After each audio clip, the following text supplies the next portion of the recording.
The Dusk Guard. Beyond the Borderlands. By Viking ZX. Chapter 35. You know how to reach me. Canterlet. Some time later. And, well, that's it. Blade sat back as she finished her story, her wings tucked at her sides, waiting for one of the two immortals to respond. Both of them were eyeing her with unreadable gazes, though periodically throughout her tale she'd seen their eyes flicker towards one another, or towards one of the two crystalline keys sitting on the desk before them. They had listened patiently, only interrupting her telling of events to ask after clarification of details or key moments, but other than that, the pair had been silent through her entire report. Interesting, the smaller of the pair, Princess Luna, said, her voice filling the office just enough that Blade had no doubt that her voice was perfectly audible to everyone but the guard outside. I must admit, when Hunter finally confided in us that he had hired you, Blade let her eyes slip to the side of the room, where both Hunter and his commander, Captain Song, were sitting at attention by the wall. Or at least, as at attention as Hunter was capable of being.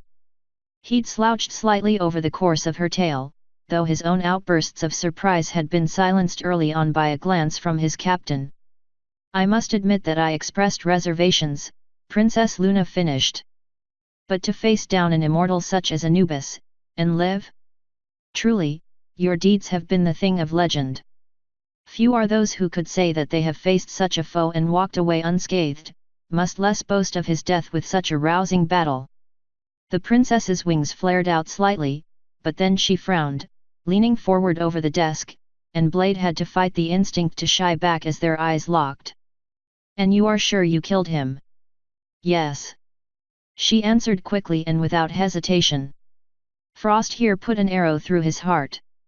She motioned towards the mayor, who was sitting quietly in the back of the room, wearing a battered, peach-colored dress that didn't really mesh with her coat.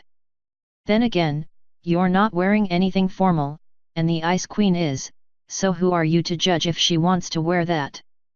I see, Princess Luna said, a sad look coming into her eyes as she turned towards Frost. My condolences on the loss of your brother. I am sorry that you were forced to be the brunt of ill will centuries removed from you. As am I, Princess Celestia said, her multi-hued mane shifting as she spoke. Her voice was softer than her sister's, less tempered, but no less full of intelligence and capacity. Believe me when I say we truly thought Anubis defeated. I am truly sorry, Frost, for your loss. There was a weight behind both of their words, a feeling of genuine meaning. Thank you, Frost said, the first words she'd spoken since she'd entered the room. She gave them both a quiet nod, but other than that, the mayor was silent. Princess Celestia seemed to understand, offering a small nod in return before turning her eyes back towards Blade. Now, she said, her voice full and rich. While this does explain many of the intelligence reports and news posts that have been coming across my and my sister's desk, it does not finish the full story. The necropolis is at the bottom of the sea. In pieces, Princess, Blade said, nodding. Either it was never meant to have those crystals pulled out, or it was as a result of alchemy's blowing a good chunk of the bottom away, but it came apart as it fell. The whole thing's under a kilometer of water now. And even if someone could find it and take the keys back, I doubt there'd be much left that would work. Good, the princess said, nodding. And what transpired afterward? Well, she said, shrugging. There's not much to tell. We patched ourselves up as best we could, got Hein's leg set, and made our way towards civilization. From there we worked our way north until we could arrange passage aboard a passenger transport headed to Equestria. All entirely legally, I'm sure, Princess Celestia said with a faint smile, and Blade paused, unsure as to how to react. Sure, there had been the moment where she'd threatened a few minor officials to let her and the team through without further delay, and there had been that local constable who'd somehow pegged her and the rest of the team as the trio in the papers that had torn up a guard station in Shearwater, but... She smiled. She knew how to answer the princess's statement. As legally as we traveled here, Blade said. There was a loud laugh from Princess Luna that jerked everyone's eyes in her direction, and the Diarch covered her mouth with her hoof as she saw their gazes, hiding a wide smile. "Apologies," she said, her eyes twinkling. "Continue." "Well, that's pretty much it," Blade said, shrugging. "We made our way back here as quickly as possible, aside from a short stop to get our claws on some ingredients for a bone-mending potion for Hein. And for my ribs," she thought, though that had been a secondary concern. Still, 3 broken ribs had made flying hurt. "Getting past your border wasn't too hard now that I mean we weren't on such a tight clock." "Yes," Princess Celestia said, her expression moving towards disapproval. "I am familiar with the last time you crossed Equestria's borders. At North Gate? Thank you for not feeling the need to hijack another train in your eagerness to get here." "In my defense, Princess," she said, trying to give her a confident grin. "Your guard did have an arrest warrant out for me over my last job that was conflicting with my current one. I had to follow the trail while I still could." "I understand," the Diarch said, her wings shifting ever so slightly behind her back. "And thankfully, no one was badly hurt during your escape, though there were some wounded egos, and the destruction of a very expensive steam engine to account for, as well as damages to Northgate itself that could have plunged us into a difficult political situation with the lands beyond it. Well, thankfully," the princess continued, lifting one hoof into the air. "The situation beyond the Crystal Mountain Range has changed, and now that I and my sister have heard your story, some of the reports we've been receiving from the ocean of endless ice are beginning to make more sense. All of you may be interested to know that 2 weeks ago my sister and I received a declaration of sovereignty from an organization called the Intercity Council of the Ocean, a representative government now responsible for the nation of the Ocean of Endless Ice, though they did warn us that the name might change in the coming months. Still," she continued before any of them could speak, "your tale does a great deal to alleviate our curiosity at some of the individuals whose names were written on the missive, including their current head of state, a certain Chancellor Titus." From behind her, Blade heard Frost give a small snigger. "And their military commander, one Fleet Admiral Arkwing." At that, Blade lifted an eyebrow, and out of the corner of her eye she could see Hein doing the same. If Arkwing had taken up the title of Fleet Admiral, that meant that he could no longer be the patriarch of the Icewing clan. Which meant Teardrop Airy had a new leader. "This news, combined with your story and your reactions," Princess Celestia said, her eyes ever so slightly glancing towards Frost. Apparently her barely contained laugh hadn't been as hidden as she had hoped. "Give us hope that the proposed promise of renewed stability on the ocean has at long last been won in good faith, and one that may see a more prosperous and more peaceful establishment of relations between our borders." Blade wasn't quite sure how to respond to the Diarch's words. You're welcome. We will, however, be charging you for the destruction of the steam engine." "Ah. Right." There wasn't much she could say about that. "Yeah, that's fair. I'll just cut it out of my share so none of the others take the hit for it." In addition to giving us more information about events to the north, Princess Celestia continued without missing a beat. "Your story also will be of great relief to the Griffin Empire, who have been at a heightened state of alert for the last few weeks. Now not only do we know why, but we can reassure them that it was taken care of. And don't worry," she said, her tone warm. "We won't inform them of your involvement." "I would think not," Blade thought as Princess Celestia nodded towards her sister. "That was kind of the point of this to begin with, right? Send someone off to places you could go that you had no knowledge about?" She glanced over at Hunter, eyeing the light brown Pegasus as he gave her a nervous grin. "He's still got his job, so I guess they were all right with it. And, to our great relief, you have answered the question of where the last piece of the key went when it vanished from Luna's study some weeks ago." Princess Celestia reached out with one hoof, touching it gently against the side of one of the keys. "To add to that, you four not only thwarted that plot, but did something that it appears even my sister and I were unable to do, stop Anubis." She let out a sigh, a faraway, almost sad look coming across her face. He always was a clever one. She shook her head, the look vanishing as her long, multicolored mane rippled behind her. Regardless, you've performed a great service, not just for Equestria, but for all the nations. She gave Blade an expectant look. Thank you, Princess, she said, giving her a respectful nod. We did what we could. Nay, Princess Luna said, shaking her head. You have all done far more than was expected of you, at great cost to yourselves. Which is why, Princess Celestia said, smoothly taking over.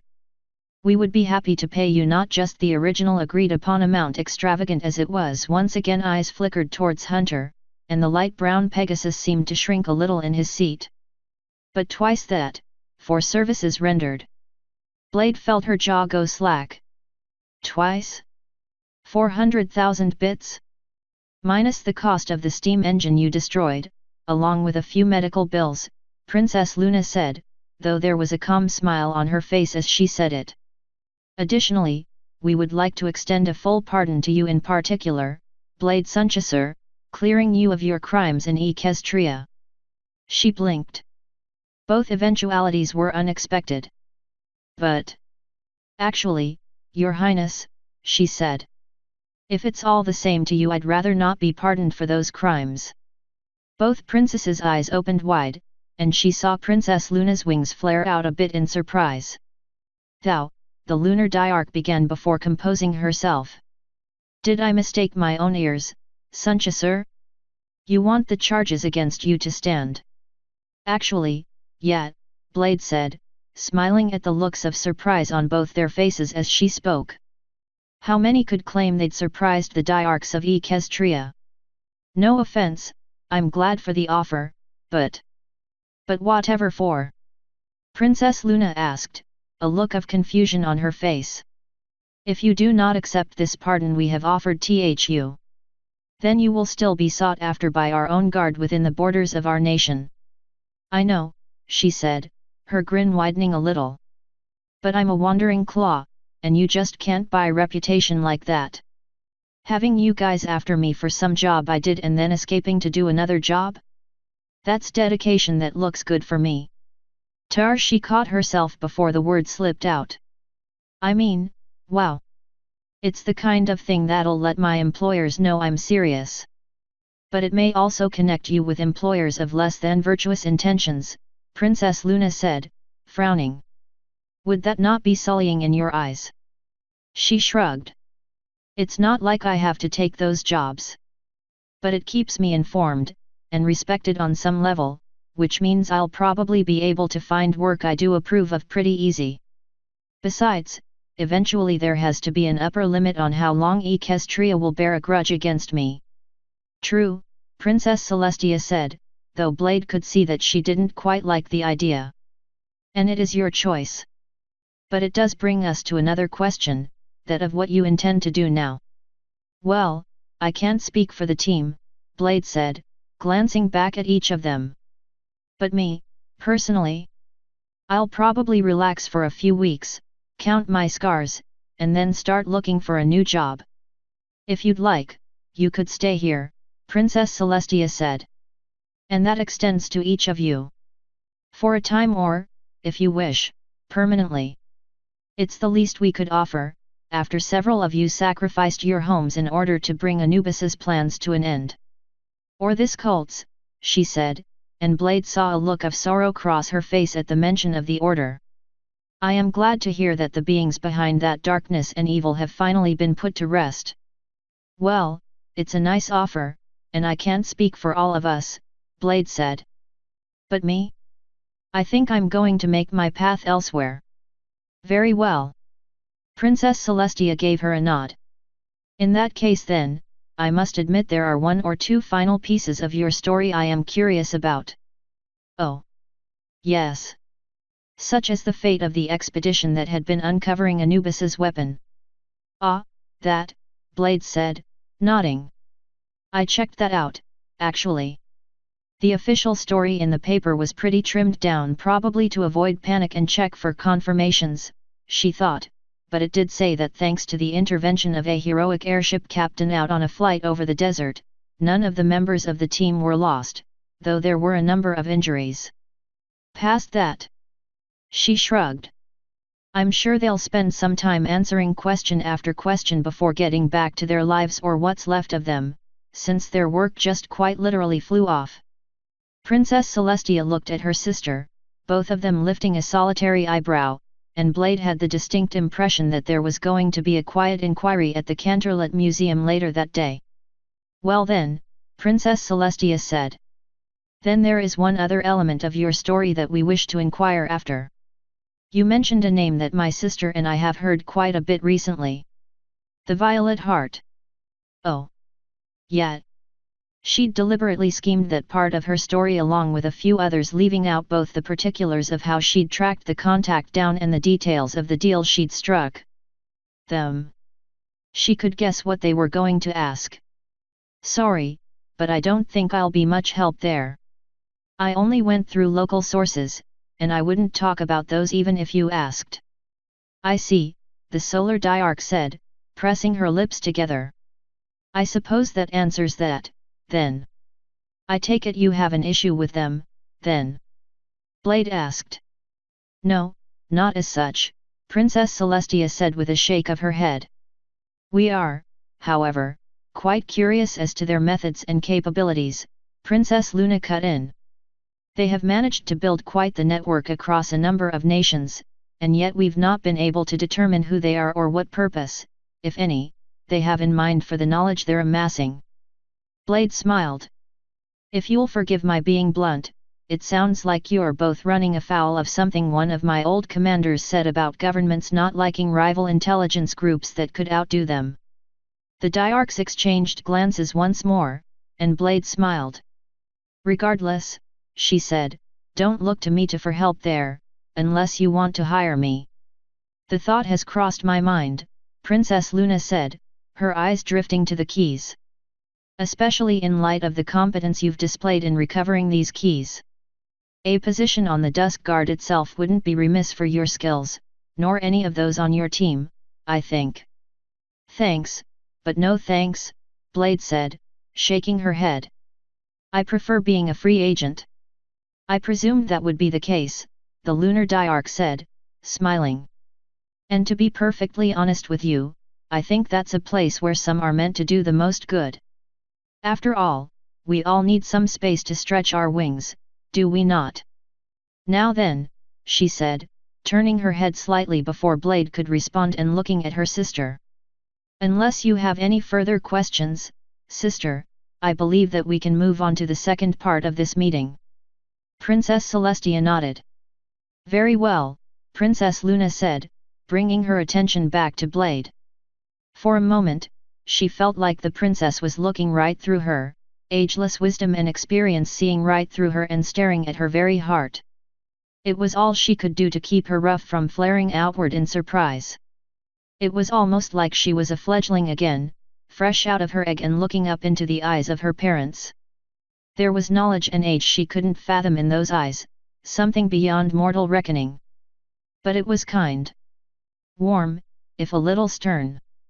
Completely different in every way from the flat, cold look she'd seen in the eyes of Anubis. I shall see to it that our financial office prepares your payment, Princess Luna said, and the look faded. We can transfer the money to a specified account, or you may take it in cash, your choice. However, since either will require at least a few minutes to prepare, she looked around the room, her eyes stopping on both Frost and Alchemy. If it would be possible, my sister and I would like to speak to the 2 pony members of your party alone. Frost looked up, her eyes wide open in surprise and her jaw slightly slack. Her eyes darted from the princesses to Blade, and she offered the mare a shrug. It's your choice, she thought. Fine by me, she said, rising from her seat and bowing slightly. Should Hein and I wait outside? That would be perfectly acceptable, Princess Celestia said. Captain Song? Lieutenant Hunter? Both ponies straightened at the sound of their names, though Blade wasn't sure how it was possible in the captain's case. You are, for the moment, dismissed. Good work. Hunter grinned, while beside him Captain Song just nodded. I'm sure you have other things to do. Blade didn't miss the twinkle in the Diarca's eye as she said it. The meaning was clear. Go catch up with your friend. Hunter and Captain Song. It was still strange to think of the large earth pony as a Bicaclarian us to see both saluted before turning for the door. Hunter, she noticed, had an extra kick to his step, and she turned to follow him out the door. So, she asked as soon as they were out, the door closing behind them. How's that mare friend of yours? Hunter's eyes widened a little. You just took out. His jaw snapped shut, his eyes flicking to the royal and night guard standing at attention by the door. You just went through all that, and you want to ask about my love life? Crikey, Blade. I've gotta stay grounded somehow, she said with a smirk. And since you said love life, I guess it's going well. Yeah, it is, he said, smiling. She's a dinkum friend, all right. Then his face soured slightly. And apparently I'm not. What? Blade, I almost got you killed with that job. She shrugged. So? I like a little excitement. I've almost died before. Yeah, Hunter said, his wings drooping slightly. But this job I got you into. I feel crook, Blade. If you'd died, that one would have been on me. I meant for the job to be easy. She frowned. Oh. Well, yeah, he said, adjusting his hat. I knew we'd made a mess out of your last job, and you know I felt bad about how that all turned out. Hey, Hunter, she said, resting a pair of claws on his shoulder. I didn't like it either, and I kind of took the job for the same reason, all right? So as long as we both feel equally bad about it, well, she sat back on her haunches, extending her talons out towards him. Let's let bad winds be old winds, all right? I felt pretty rotten about it too. More than you know actually. But you know, I wouldn't want one bad job to come between us. Friends. For a moment Hunter looked at her outstretched talons, and then he smiled. Friends, and rapped to say it. His hoof came out, and they both shook on it. Bad winds behind us. And onward to new skies, she said, finishing the old saying as she dropped his hoof. So, I saw that bit about the Crystal Empire in the papers. You have anything to do with that? He grinned. If I did, you know that as much as I wanted to, I probably couldn't talk about it, right? Right, she said, returning his grin. Security stuff. He nodded. Spot on. Couldn't tell you a thing about what a hard yakka that would be. You know, if it happened at all.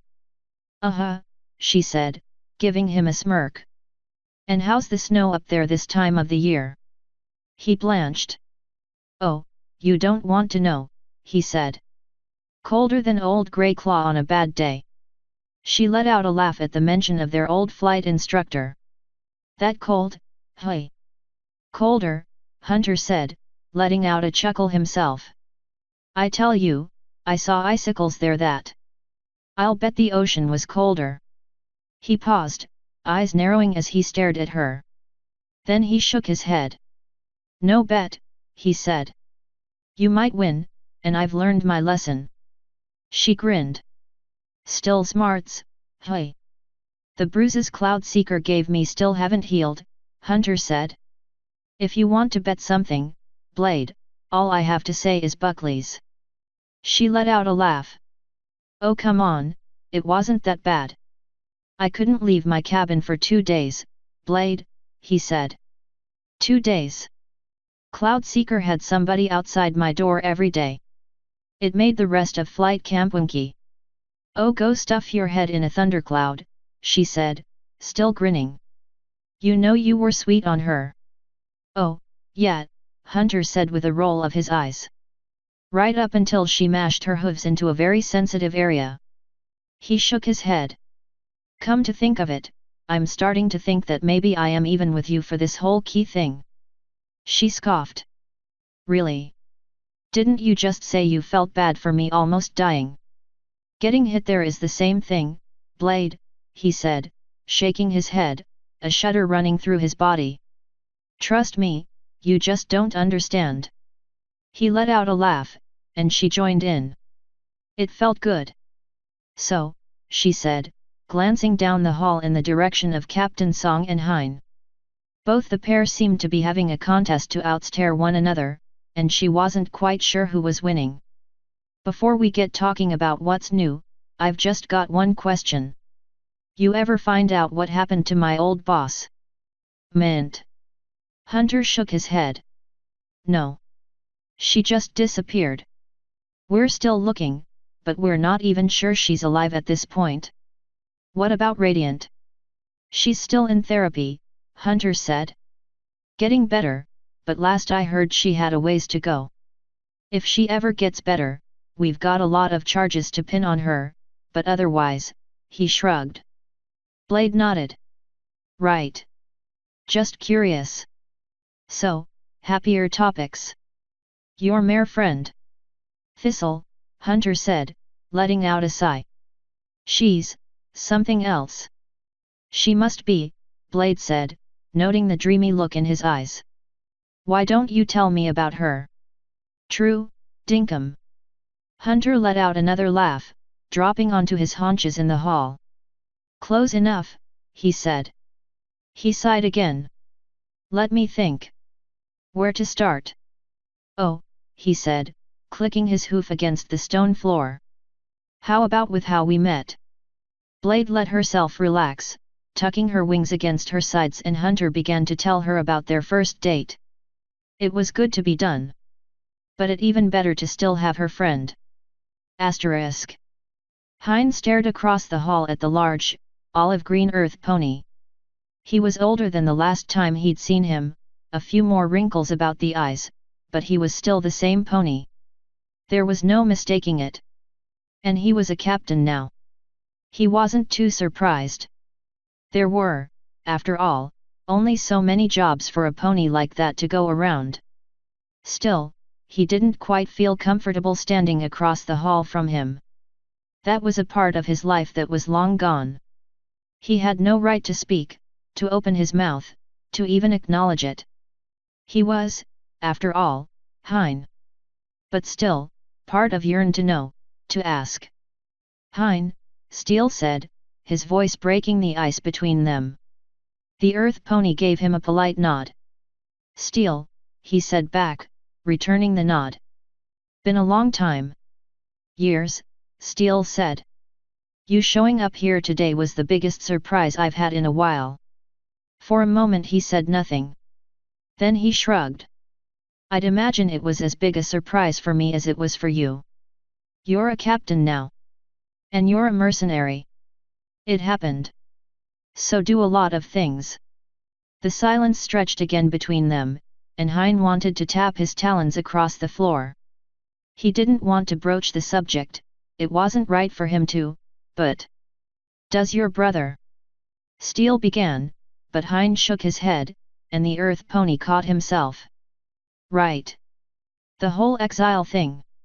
Even if I believe what was done to me wasn't entirely correct, I still have to bear the consequences of my own actions, Hein said. It doesn't mean it's right, Steele replied quickly. No, Hein said, agreeing. But nonetheless, I have my honor, and I will carry it until the end. I know. Again the silence between them. Nearby Blade and her friend were laughing about something, and he was glad her focus was elsewhere. He didn't want her to see what he was about to do. However, he said, and he caught the twitch of Steele's ear. Sometimes what I am required to do, and what I can do, may be two closely related things, not specifically unrelated to one another. It took the captain a moment to parse his meaning, but then he nodded. What do you want to know? Steele asked. How is he? He asked. You know, after, he couldn't refer to it. Not directly. Not just because his exile technically forbid him to, but because the memory of not being there for it still broke his heart. He's doing fine, Steele said. He was a little broken up after the funeral, but he's strong. Hein smiled. He always was. Yet. He misses you, though. So did they.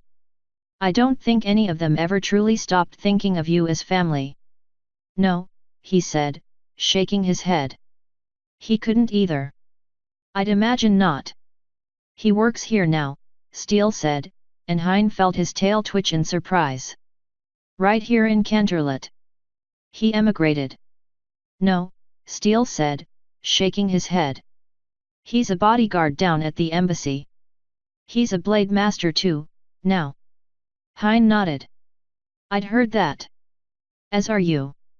Yeah, Steele said with a smile. We still get together every so often for a match, now that I'm stationed here. Good. There wasn't much else he could say. I'm glad to hear he's doing well. Anything you want me to pass on to him? Steele asked. Hein glanced up the hall. The guard outside the princess's office was opening the doors. They would be leaving soon. No. I wouldn't.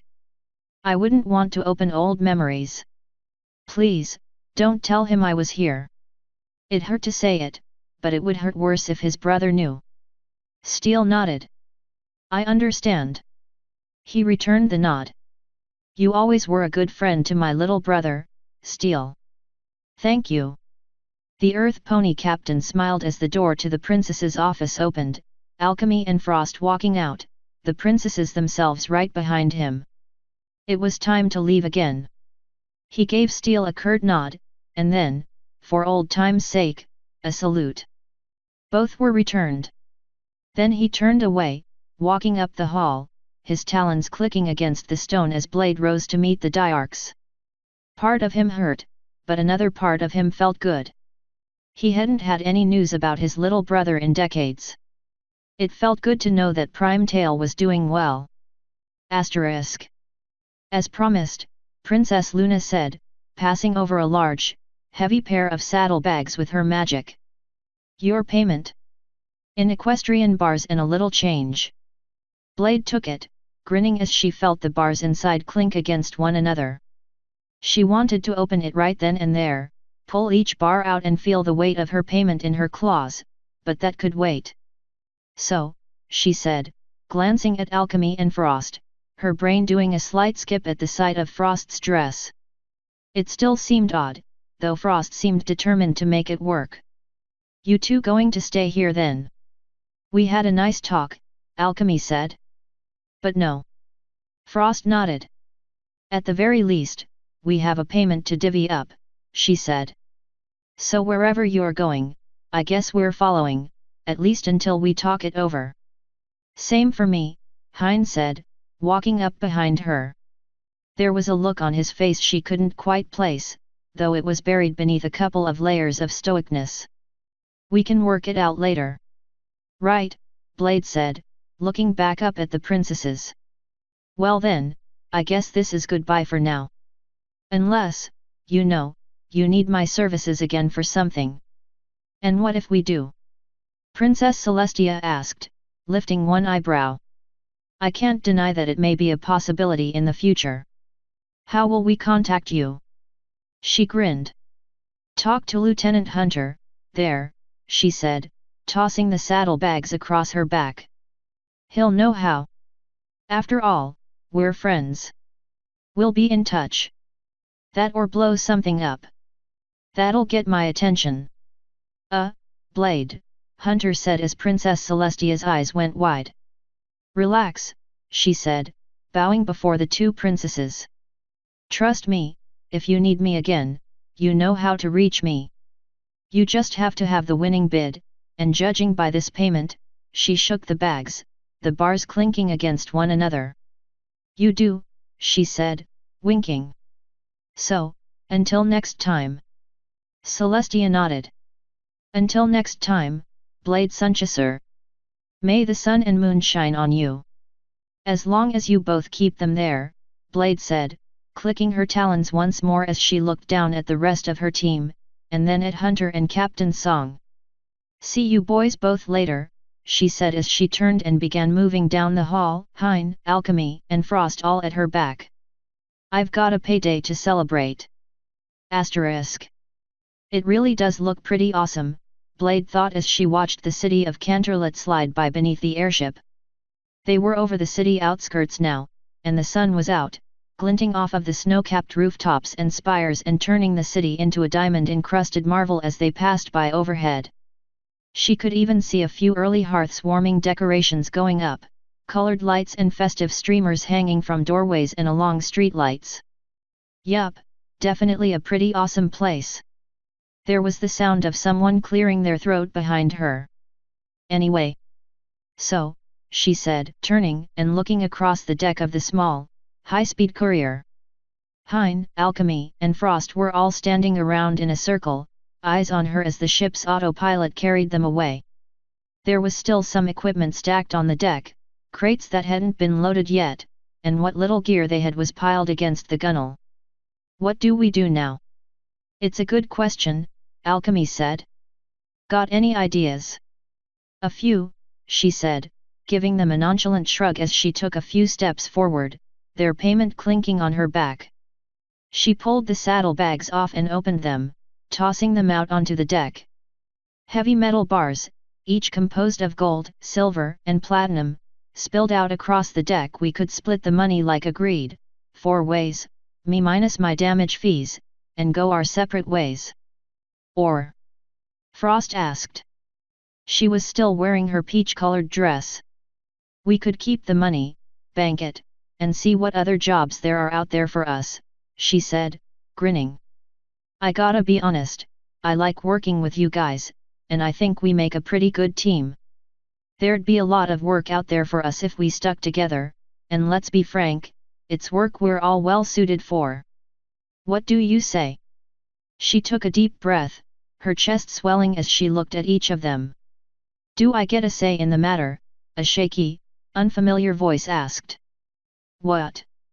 She turned, eyes widening as she spotted the original owner cowering against the gunwale, his wings tucked tightly at his sides. "Oh," she said. "Sorry. I forgot to throw you overboard." "Oh," the small Pegasus said, a look of relief on his face. Then his ears stood straight up. "Wait, what?" "You'll be fine," Blade said as she wrapped her forelegs around his chest and lifted him into the air. "You've got wings, the snow is nice and soft, and we're barely outside of the city." She pulled her forelegs back, preparing to toss the Pegasus off the side. Then she paused. "By the way, how much do we owe you for the ship?" "It cost me 18,000 bits, he said, his voice squeaking. "Right," she said. "We'll give you 20. Look for the impact craters." There was a faint scream as she threw the Pegasus over the edge. "Right," she said, turning back to the rest of the group, and flashing them a grin. "So, a team? Otherwise we need to figure out who's paying for this thing." "I could do a team," Alchemy said, nodding and giving her a smile. "I think we could do a lot of good out there." "Right. Frost. I could use some scenery that isn't ice," the mayor said, grinning. It was almost eerie. "Travel the world, get rich, take out some bad guys? Sounds like my kind of job. And it's a step up from piracy." "Great," Blade said, grinning as she turned to the last member of their team. "Hein." For a moment the old griffin just looked at her, and she felt a twinge of worry. Then he nodded. "Sure," he said. "But we'll need a name." "Perfect," she said, clapping her talons together and letting out a laugh. "Somebody toss that poor Pegasus 2 of those 10,000-bit bars, and let's get this team moving." She took another glance at the now distant city of Canterlot. There were dots in the sky, Royal Guard taking wing as they came after the hijacked airship. "Got a destination in mind?" Alchemy asked as he moved towards the cabin. Behind him, Frost tossed 2 of the equestrian bars over the side. Pretty much anywhere but here, Blade said with a grin as she took one last look behind them. I have a feeling the Royal Guard might disagree with us not waiting a few days for tickets. Anywhere it is, Alchemy said, stepping into the cabin and taking up a seat by the wheel. Underfoot the rumble of the engine increased, the small airship picking up speed. We're on our way. Good, she said as the Hein and Frost stepped into the cabin behind her, closing the door. It's time for the rest of the world to meet us. And we are? Frost asked. Blade grinned. Hunter and his whole crew are going to love this, she thought. Who else? She asked as the airship soared through the sky. It's perfect name for all of us. Like Princess Luna said, we're practically already there. Around her the team looked on, expectant faces waiting, and she opened her beak. The Dusk rogues. Ahead of them, the open sky beckoned.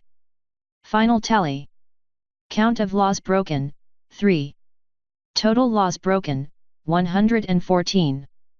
Damage value, in bits 18,749.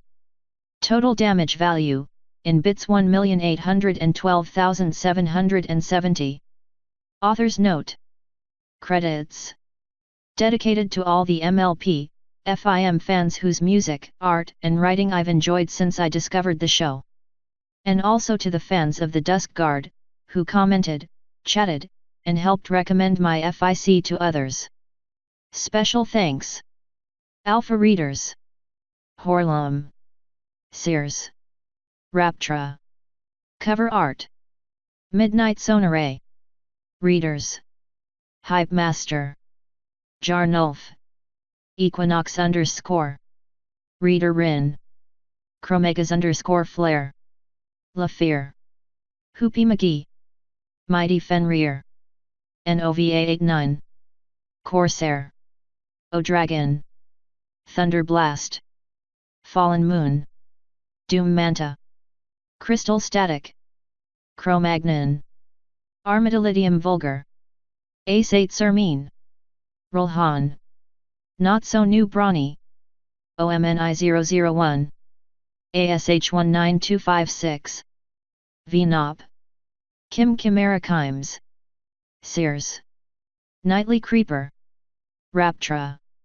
Derp Mind. Adug. Placeholder. Nova _ Eclipse. Marked of Luna. YHAPPY. Paul. Obsidian. Terry Cloth. Winter Storm. Mustang II. Chronos Skywinds. Nighters. Lord Greygem. KALLBEA. Checkmate _ Merlos the Mad. Barmaid 32. Thegrufeng Crimson. Fluffy Shogun. Freeze Flame. Lord Lutheran. Cared Fire Scale. Liam's Shadow. That one guy who is. Shaventults. Warland 29. X6TR2NI. Snowfall 1775. Gluten-free toast. Toby McAwesome. Lazy Guy 9000. Mavam. Anders W. DTHMNKY 42. Arkshot. Paradox Faith. Dead Buttruning. DOOBY 2016. Semei Sane. Distaff Pope. Shader. Zero Moment. The Whiskey Spirit. Terrence Jet. Cirolas. Chaotic Lightning. Star Knight 619. Out of Place. Vinyls Cratched Minos. Airsmiller. Asherim. Tamuri. Long Jump. Conceited Deception. Taco Town. Wolf. Face Little White Raven. Invelios. Raidner. Mystery Alabaster. Billy Morph. 3-Star Knight. Knight _ Alpha. Kyaban. Sir Dude. Nota Sheriff. K8 Macaleer. Apple Tank. Isidore. Adin Fate Scanner. Wait Yama here. Irenicus. Karen X. Maru the Wonderbolt. Glow Army. Angelo_Streak 2. Renegade. Bugs Eater. Tyron. King Chopper. Zeratos. Noer. Bronze Aegis. Gerald. Winda. Mugen Cage Maru. Main 6 Pets. My Hobby. Tankenstein_PhD. Well Water. Gargan 94. Ivafan 005. Thea Uther. Apney Reading Fanfics. Cobalt_Blitz. Light Wind. Commander_C22. Seltcath 74. MCDT2. Alouette SK. Horlum. Shardf. Random Dawning. Alphaetus_Prime. Comicaz 91. Iambertus. Dragonfire Rider. Heloloth. Blitzkrieg. Athenaeum. Hikikomarai. Huiadois. Hunter 21. Leander. Iron Wolf. Alkali. Officer Squidman. Lucky Blood. Coid. Firefang. Fox Fax. Mortuous Sum. Mavic Felna. Parchment_Scroll. Skeleton Minion. Web of Hope. Midnight Rook. DOOM1. True Blue Pegasus. Parchment_Scroll. Hajii. Hatter. The Mechanic. Narada. GGFGGH. KitKat 36. Undead_Rattler. Molitar. Fate Trait. Silent Judge. Writer. Tech Disc 42. Blue Wolf. Fated Star. Lil Bob Chicago. Liquidus. Dragonfire Rider. Kalebin. Barox. Lunar Clips. Key Pony. Doom Mantra. One Pony to Rule Them All. Rune Dancer. Battlerjackal. Domzori. Demos. Lebowski 42. Zer0 Prototype. Suddenly Hats. Brohoof Envy. Stormacaller. Forward Unto Dawn. MJ0485. Neeland 86. Scruffy. Sirfly Salot. Jack_Mahoff. Harmony Ex Machina. Meadow Rose Pony. Draymond Creator. Sax Thulu. Derns Taros. Dark Brawny 711. Super Gum Gum. Thunder Quill. Cunning Use of Flags. Blade Sinjurk Civ. Zap Droid. The Servant Archer. Mad the Sane. Drask Draco. Himself 000. Thu Rider 133. Starcat 5. Acolyte 62. Tesla Coilx. Colmer Freeze. The Fire Ward. Lurking Pony. Ayazuchi. Thu Rider 133. Admiral Regain. Quake Pony. Hawadi. Fisher 28000000. Garuda Phoenix. Chocolate Phone. Dream Finder. BRONY 4726. The Twisted Shadow. EMP_Zeleth. Pax Bellarum. Silent Wood Fire. The Stratovarian. Kiri Shayla. Hawk CE45. Airkiller 100. Sigawesome. Phonics Guard. Chessie. Cast and Credits. The Dusk Rogues. Blade Sunchaser Fierce and Dedicated, Wandering Claw, Red-Feathered Griffin Warrior. Leader of the Dusk Rogues. Hein Stoic and Silent Exile of the Griffin Empire. Tactical Genius. Frost Glimmer Dangerous and Cold Ex-Pirate Unicorn with a skill for creating icy sculpture. Alchemy Skilled, Earth Pony Potions Crafter who also possesses abnormal powers and abilities. Barnabas Deceased. Adopted older brother of Frost. A Minotaur with a mighty stature, but a larger heart. The Intercity Council of the Ocean. Chancellor Titus, former pirate captain turned political leader. A mighty minotaur with hundreds of skirmishes behind her, not all of them martial. Fleet Admiral Arkwing, former patriarch of the Teardrop Eyrie. Now commanding admiral of the Ocean of Endless Ice. Friends, family, and associates. Eliana, deceased. Older sister of Barnabas and Frost. Died fighting for the peace she wanted so badly. Kalos Arkrider, son of Fleet Admiral Arkwing. Captain of the Seeker. Merry and Pippin, twin unicorns who live in Cragtooth. Though bereft of their horns, though that doesn't stop them from getting themselves or one another into constant trouble when not on duty. Captain Skylark, captain of the airship Free Skies. Hails from the southeastern part of the Empire. Captain Moonlit Wings, captain of the ice dredger vessel The Long Night. Later joined the Council fleet and retrofitted her vessel to help hunt down Bloodhooves. Bloodhooves. Captain Pyre, leader of the Bloodhooves and completely obsessed with fire. Ennui's a low-level minotaur captain whose mouth is always competing with his ego to be the largest and most memorable part of him. The Order of the Red Horn. Lord Segi's ruler of the Order and a powerful unicorn mage who values power above all else. Tripwire, leader of the Shadows and infamous assassin. Cell, an amoral unicorn scientist who believes in the pursuit of knowledge over all other things. Subtle Eye, one of the Order's most dedicated deep-cover spies. The Lost City Expedition. Dusty Tomes, archaeologist Earth Pony and one of the leaders of the Lost City Expedition. Married to Still. Still, Wildwind archaeologist Griffin and one of the leaders of the Lost City Expedition.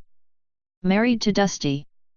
Slate Grey Diamond Dog, serving as an earth mover for the expedition. Took over after her cousin Cole had to depart unexpectedly. The Immortals. Anubis, immortal charged with watching over the jackals and teaching mortals of the afterlife. Fashioned himself into a ruler of the dead after the breaking. Skilled at creating ethereal circuits, known for his cunning. Celestia, one of two immortal siblings charged with watching over ponykind, and personally tasked with controlling the movements of the sun. Fought against her fellow immortals during the breaking in honor of the Creator's wishes. Current Diarch of Equestria. Luna, second of the two immortals tasked with watching over ponykind, and personally responsible for the movements of the moon and tides. Also monitors dreams. Fought alongside her sister against her fellow immortals during the breaking. Also infamously became Nightmare Moon. Current Diarch of Equestria. Awitzotal, an almost comical immortal with a supreme knowledge of natural fauna. Stayed neutral during the breaking and has become an almost comical villain in the centuries since then, though how serious he is about it no one can say. Some theorize that the breaking may have played some part in this. It's papalotl immortal responsible for the virtues of justice, mercy, and love. One of the most dangerous, murderous, and ruthless following the breaking. Slain with great regret by Celestia and Luna. Reus, one of two immortal siblings charged with watching over Griffinkind. Controller of winds, and ruler of the skies. Was the first to decide that the Creator was not returning and break from his assigned task. Later underwent a change of heart but vanished. Kyr, second of the two immortal brothers charged with protecting and guiding Griffinkind. Controller of storms and ruler of the skies. Fought in honor of the Creator during the breaking. Vanished not long after his brother disappeared. Current whereabouts and status unknown. Asterian, guardian of the Minotaurs with the ability to sense and manipulate deep earth metals. She died during the breaking. Zawadi, guardian of Zebrakind responsible for the virtues of peace and knowledge. Slain by its papalotl shortly after the breaking. Error roar, not a complete list. File terminated. Unknown. The Violet Heart. Character themes. Blade Sunchasar's theme. Short Change Hero. The House That Dirt Built. Heinz theme. Credits. Red Alert 3 original soundtrack. Alchemy's theme. Adventure is in the Air. Overclocked remix. Frost's theme. K-Pax Forevermore. Overclocked remix. Anubis's theme. Revival. Halo 4 original soundtrack Volume 1. In Memoriam, Frost and Barnabas. Solace. Halo 4 Original Soundtrack Volume 1. Other music. Aliens. Pylons. Belly of the Beast. Halo 4 Original Soundtrack, Volume 1 and 2. Take Me Out. Franz Ferdinand. Firestone. Link H. Wood. Borderlands 2 Original Soundtrack. Building Thunder. Gears of War 2, the soundtrack. Gears of War Reprise. Gears of War, the soundtrack. Once more I offer a special thanks to all those who have read and love the Dusk Guard saga. Thank you for all your patience, enjoyment, and your praise. It's been an amazing journey so far, but there's still a long road to go, and I look forward to sharing that journey with you. Thanks for reading, and I look forward to seeing all of you again for the next adventure. My Little Pony, Friendship is Magic is owned and licensed by Hasbro Entertainment. Neither the Dusk Guard saga nor its writer are affiliated with Hasbro in any way, nor does it lay any claim to the original characters or setting pioneered by Hasbro Entertainment. The characters created herein that are original to this fiction are hereby acknowledged as awesome, and totally the byproduct of some amazing thoughts. No part of this work is for profit, and it cannot be resold, as it is a straight fan work for the entertainment of those who peruse it. The Dusk Rogues will return. End author's note.